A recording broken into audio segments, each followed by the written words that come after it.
Welcome back to Meet the Press. Well, with all eyes on Sydney's western suburbs this week, those outside New South Wales may be wondering why the area is suddenly getting so much attention. But the rapidly growing region is home to more than 2 million people, many of whom are struggling to keep up with the spiralling cost of living. And that means growing voter disenchantment in what was once a Labor stronghold. Joining us now, the Labor MP for the seat of Chifley, Ed Husic, and New South Wales Senator Maurice Payne. Good morning to you both. Morning. Ed, I'll have to start with you. Are you comfortable there on your cushion? Yeah, it's actually working quite well. Foam, I think, in there. 12% is that so?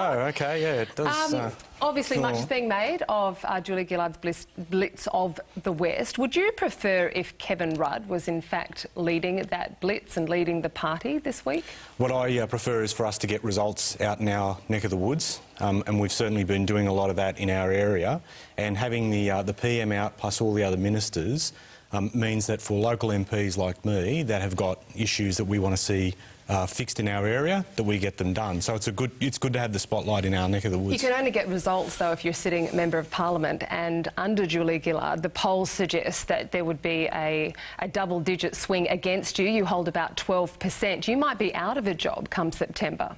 Well, first thing is, you know, if I was more concerned about or stuck with my nose in polls rather than actually trying to deliver results, then that's the worst outcome that you can have. So from my perspective, it's been about being able to deliver. And as for jobs, you know, and you made reference to myself, my old man lost jobs all the way through the 80s and 90s out in Western Sydney, and you know, if you do, you do. You just got to pick yourself up and move on, like a lot of other people do in our neck of the woods. You weren't even going to turn up today to the Prime Minister's speech out in your electorate. I had commitments already in terms of Ken Wyatt and I representing the Australian government in the Australian-Indonesia dialogue tonight.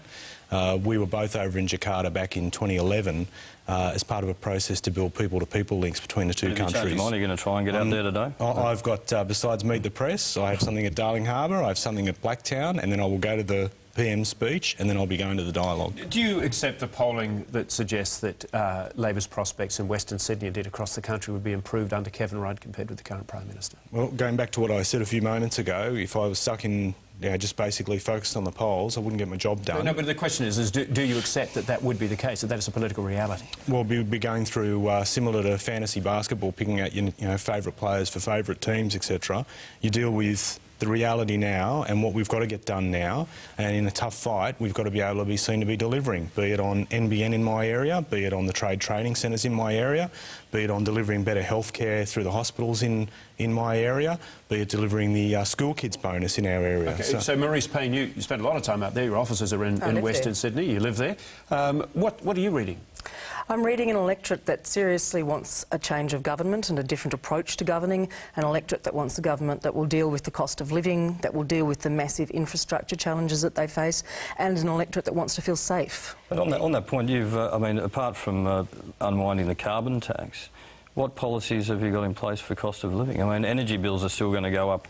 The cost of living burden was there before the carbon tax, will be there after the carbon tax. Well, you know that Joe Hockey, as the Shadow Treasurer, for example, has been speaking at great length about managing a 5-pillar economy as part of our full plan for getting Australia to the position it should be in, and paying back the debt, and that's a very good start. And in fact, that's what most people in Western Sydney want to do. The debt means taking money out of the government spending, which is presumably going to mean there's less money. Well, that's what most people in Western Sydney have to do themselves. They have to actually balance and manage their budgets. So what about education? Public education's a big issue, obviously. You don't support the Gonski reforms, which would involve billions of dollars going into public schools. How do you sell that to people in Western Sydney? Well, we're still waiting to see a huge amount of detail on the Gonski report. I mean, apart from anything else, we have a bill in the Parliament which has no detail. Whether you want more detail or not, you said you don't. You know that your spokesperson, Christopher Pine, says. Well, we think there's other ways to approach it, which he's been talking about, and one of those ways is around teacher standards and the sorts of things that he's been addressing. But in terms of where the public schools issues are, we are also in New South Wales, for example, cleaning up 16 years of state Labor's mess as well. Just a quick straw poll on subject. fuel costs, petrol prices, mortgages. What are you going to do? Energy bills. What are you going to do for people of Western Sydney? Well, you know on those about issues? energy bills. The energy bills is about cutting the carbon tax. The same Well, with it's not just the carbon with tax. mortgage prices. If you want to build a new house in New South Wales these days, it's going to cost you more than $3,000 than it should because of the imposition of the carbon tax. That $3,000 makes the difference for some people between signing on the dotted line and not. OK, Maurice and Ed, I'm sorry we are going to have to leave it there, but thank you very much for joining us on Meet the Press this morning. Thank you very much.